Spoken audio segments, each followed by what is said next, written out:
Alright, good morning mga kaunggo. Ayan, nandito nga pala ako sa pares ni Diwata.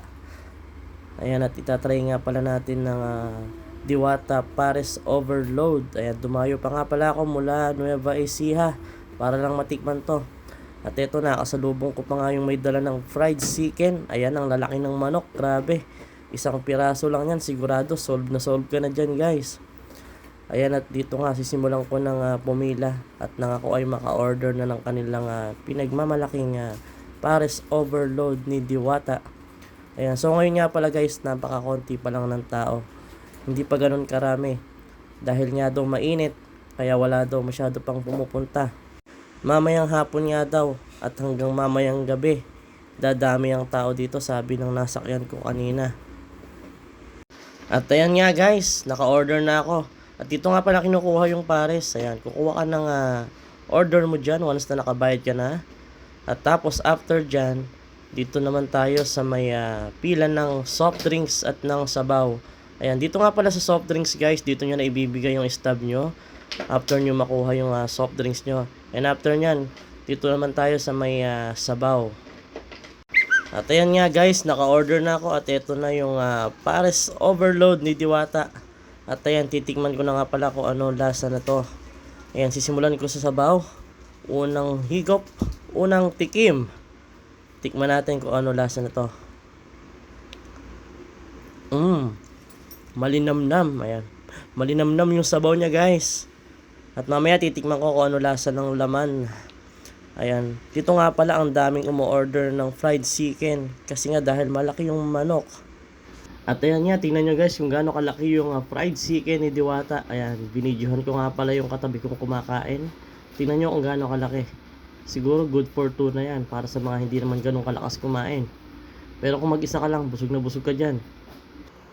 At ayan nga guys, ayan, umorder pa ako ulit or humingi pa ako ulit ng isang sabaw. Dahil nga only naman yung sabaw nila.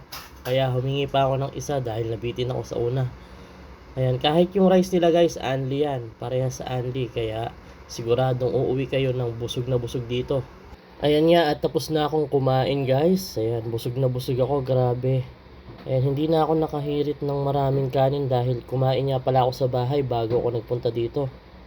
Kaya ito, ayan, habang nagpapahinga ako, nagtitingin-tingin muna ako dito at baka sakaling abutan ko si Diwata. At sabi ng staff niya kanina, mamaya daw nandito na yon. At ito nga, habang hinihintay ko si Diwata na dumating, ayan, pumila nga pala ako ulit guys at order ako ng fried chicken. Papasalubungan ko nga pala ang aking asawa dahil gusto niya matikman ng fried chicken ni Diwata.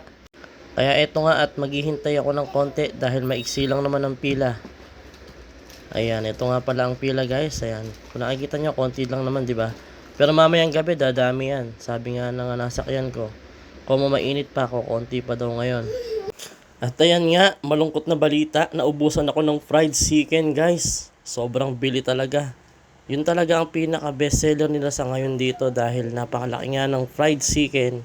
Kaya ang daming bumibili. At sabi nga ng nasakyan ko kanina, only nga rin daw yun. Kaya siguro pinagkakaguluhan talaga nila. Sayang. Eto nga, at uuwi na lang ako guys. At wala akong inabutang manok. Pero okay lang yan. Babalik na lang ako sa susunod. Thank you.